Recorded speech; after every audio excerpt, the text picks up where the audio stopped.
Hello everyone and welcome to my class to continue with the third chapter of class 7th history, the Delhi Sultans. In this video I'll be talking about the masjids and the administration under the Khiljis and the Tughlaqs. So let's start the topic. First of all, the masjid. Masjid, as we know, it is mosque. Masjid is an word taken from, it's an Arabic word, right? And the early Delhi Sultans, they led to the construction of a massive masjids in India, especially near the Delhi region, like Qatul Islam. We find Masjid-e-Jami, Jama Masjid. These are the examples of massive masjids constructed by these early Delhi Sultans, right? And the purpose of constructing such masjid was to establish their authority, to show their power to the people, right?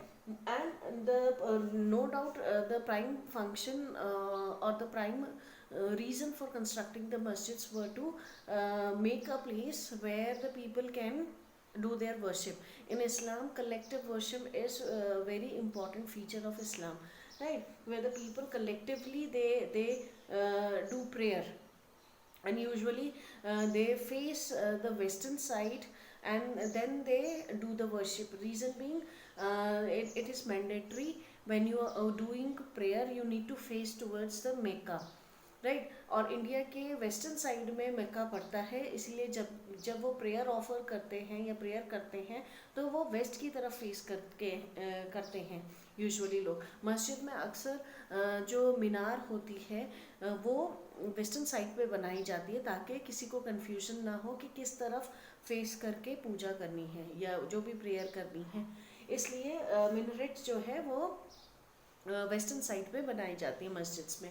दूसरी बात, ये जो एक learn इसको बनाने के पीछे जो पर्पस था वो था कि it helps in creating a sense of community of believers who shared a belief system and a code of conduct. Reason was Islam was a new religion in India at that time. India में एक नया religion, और यहाँ पे जो भी उस religion को फॉलो करते हैं तो फॉलो कर रहे थे, उनको एक शेयर्ड कम्युनिटी ऑफ बिलीवर, एक कॉमन जो उनका बिलीफ सिस्टम है उसको बनाए रखने के लिए they they have done this massive constructions of मस्जिद। Reason being, collectively if they do practice a belief तो it will put an impact on others, कि वो आउटसाइडर्स नहीं हैं। बहुत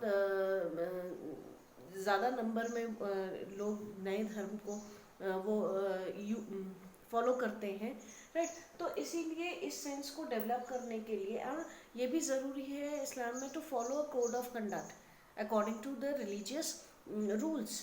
तो उसको बनाए रखने के लिए वो मस्जिद का निर्माण करते थे, राइट?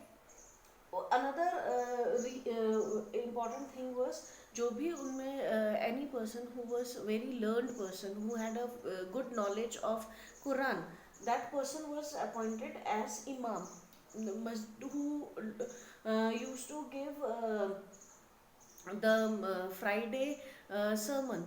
फ्राइडे को स्पेशली खुतबा या जो भी वो कुरान से रिलेटेड टीचिंग है या कुछ भी टीचिंग है रिलीजन से रिलेटेड वो देते हैं। स्पेशल प्रेयर होती है, उसको खुतबा कहा जाता है, और ये काम जो था वो इमाम करते थे, जो स्पेशली अपॉइंट होते थे इसी पर्पस के लिए कि वर्शिप किस तरह से करानी है, प्रेयर किस तरह से करानी है, इसके लिए, राइट? नाउ जब कलेक्टिवली इस्लाम में मस्जिद में वर्शिप की जाती है तो उसको किबला कहते हैं, right?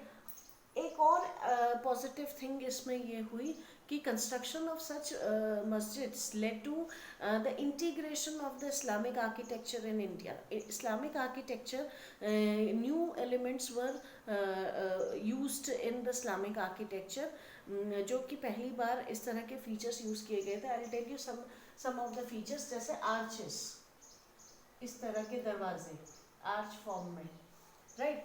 Then the jalis in masjids and Islamic buildings, then tomb, इस तरह से. So these were the new things that were introduced in the Indian architecture, and it flourished. It was introduced during the time of the Delhi Sultanate period, right? So it led to the integration of the Islamic architecture into the Indian architecture. Now, these are some of the important masjids that were constructed during that time. Quat al-Islam, probably the first masjid that it is believed that it was the first masjid in India. Masjid-e-Jami, Jama Masjid, these are certain massive masjids that were constructed by the Delhi Sultans. Now, talking about the administration and consolidation under Khiljis and Tughlaqs. Khiljis and Tughlaqs were the early, they ruled in the initial phase of the Sultanate period. Now, especially prominent ruler of Khilji dynasty was Alauddin Khilji, and from Tughlaq dynasty it was Muhammad bin Tughlaq. Now, talking about what the changes they have introduced, जो जैसा प्रशासन यहाँ पे राजाओं का चलता था उससे हटकर इन्होंने क्या किया, राइट? अपने रूल को कंसोलिडेट करने के लिए, अपने आप को एम्पायर जो उन्होंने यहाँ खड़ी की थी उसको चलाने के लिए क्या क्या चेंजेस इंट्रोड्यूस किए. पहले क्या होता था कि जो भी राजा होता था वो अपनी एम्पायर को डिवाइड करता था अपने मिनिस्टर्स में, या गवर्नर्स अपॉइंट करता था, या जो पहले के प्रोमिनेंट ज़मींदार्स या लैंडलॉर्ड्स या चीफ्स होते थे, सामंत जिन्हें कहते थे, उन्हीं को रिस्पॉन्सिबिलिटी देता था to look after the area. But what they have done, they have changed the tradition, they have changed the trend. उन्होंने अपने जो गवर्नर्स अपॉइंट किए, गवर्नर्स की पोस्ट के लिए, they have trusted on their loyal slaves. अपनी army में जो लाए गए, अपने देश से जो भी लाए गए, जो उनके स्लेव्स होते थे, ट्रस्टेड स्लेव्स होते थे, जो उनके गुलाम होते थे, स्लेव्स यानी गुलाम, उनको जो मिलिट्री ट्रेनिंग में जो एक्सपीरियंस होते थे, अच्छे होते थे, उन्हें गवर्नर्स बनाया अपनी एम्पायर के अलग अलग रीजन्स का, क्योंकि वो अपने मास्टर के खिलाफ नहीं जाते थे, right? So due to this trust factor, they made their trusted military trained slaves as the governor of their territories, of their empire, and these were called bandagan. Especially during the time of Iltutmish, he appointed such slaves, military trained slaves, as bandagan to look after his territories, right? Then sometimes clients were also appointed for the same purpose. Clients वो होते थे जो Indian, suppose उन्होंने किसी राजा को हराया और उसकी टेरिटरीज अपने एम्पायर में मिलाई, तो या फिर कोई इंडियन राजा जो कि उन्हें अपना मास्टर मान लेता था, प्रोटेक्टर मान लेता था, उनकी दासता स्वीकार कर लेता था, ऐसे राजा को क्लाइंट कहा जाता था. तो ऐसे राजाओं को भी गवर्नरशिप मिलने लगी, right? So they were also became loyal to their ruler, but not to their hires. अब राजा जब तक रूल कर रहा है तब तक वो उसके लिए बहुत ही ज़्यादा ट्रस्टेड रहते थे, लॉयल रहते थे. लेकिन जैसे ही राजा चेंज हुआ, जैसे ही सुल्तान चेंज हुआ, तो नया सुल्तान अपने हिसाब से गवर्नर्स अपॉइंट करता था. इसलिए अक्सर ओल्ड और न्यू जो ये नोबल्स होते थे, इनमें फाइट रहती थी, कॉन्फ्लिक्ट्स रहते थे. जो पुराने वाले हैं वो नए गवर्नर्स या जो ऑफिसर्स होते थे उन्हें पसंद नहीं करते थे. So this leads to fractions in their administration. Now सबसे इम्पॉर्टेंट जो इम्पॉर्टेंट फीचर है इनके एडमिनिस्ट्रेशन का है वो है इंट्रोडक्शन ऑफ द इक्तादारी सिस्टम. नाउ इक्तादारी सिस्टम, इक्ता का मतलब होता है पीस ऑफ लैंड, राइट? अगर किसी नोबल को एक पीस ऑफ लैंड सुल्तान दे रहा है तो उस नोबल के दो फंक्शंस होते थे. Means if a noble is getting, if a minister is getting a piece of land इक्ता, तो उसको कहा जाता था इक्तादार. किसी को अगर पीस ऑफ लैंड मिल रहा है तो उसको इक्तादार कहा जाता था. अब उस इक्तादार के दो इम्पॉर्टेंट फंक्शंस होते थे. First, to collect the revenue of his इक्ता, जो भी उसके इक्ता में रह रहा है उन लोगों से रेवेन्यू कलेक्ट करना, और a part of that revenue is sent to the sultan and a rest of the part was kept by इक्तादार as his salary. तो पीस ऑफ लैंड या इक्ता किसी भी नोबल को तब दिया जाता था जब उसको सैलरी नहीं दी जाती थी. तो these rulers preferred not to give salaries to their nobles, rather giving salaries they use to give इक्ता टू देयर नोबल्स.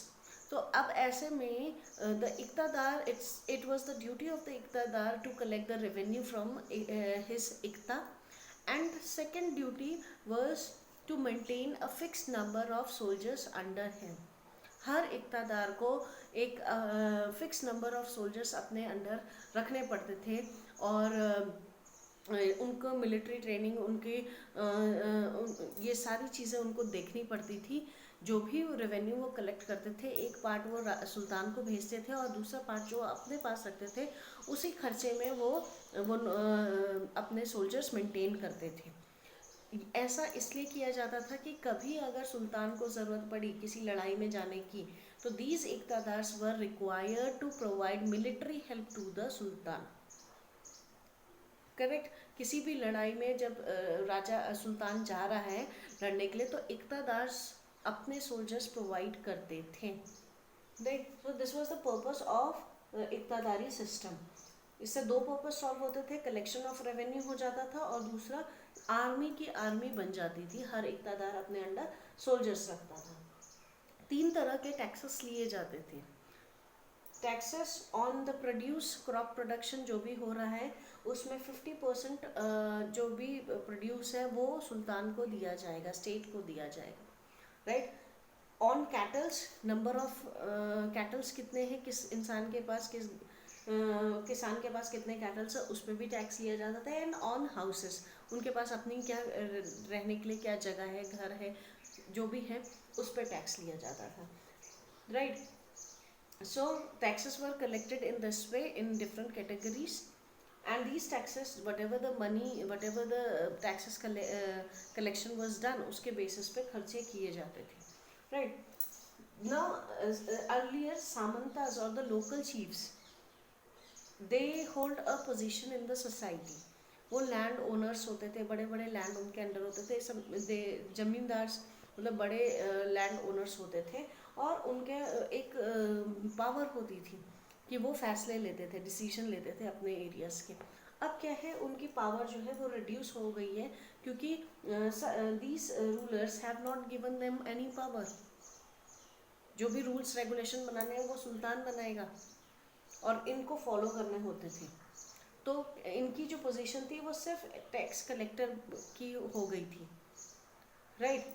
क्योंकि लैंड अब नोबल्स को मिल गया था, इक्तास नोबल्स को मिल गया था, और सामंत उनके अंडर आ गए थे. उनका काम सिर्फ टैक्स कलेक्ट करके नोबल्स को देना होता था, और नोबल्स जो थे वो सुल्तान को वो टैक्स दिया करते थे. राइट. ऐसे में जो फार फ्लंज्ड एरियाज थे, जो दूर दराज के एरिया थे दिल्ली से दूर, उन्हें कंट्रोल करना अब जो है सुल्तान्स के लिए many times they faced problem, they face challenge to control such far flung areas like Bengal. Delhi से बंगाल को कंट्रोल करना इज़ वेरी डिफ़िकल्ट. और उस समय जो भी दूर दूर के रीजन्स के गवर्नर्स होते थे, many times they make themselves stronger than the sultan. Army उनके पास है, पैसा वो कलेक्ट कर रहे हैं, तो कई बार क्या होता था कि वो खुद इतने स्ट्रॉन्ग हो जाते थे कि वो अपने ही राजा के खिलाफ विद्रोह कर देते थे. Right. In the upcoming videos I'll be discussing about a comparison. I'll be doing a comparison of administration under Alauddin Khilji and administration under Muhammad bin Tughlaq. So keep on watching my videos. Please like, share and review and subscribe this channel. Thank you.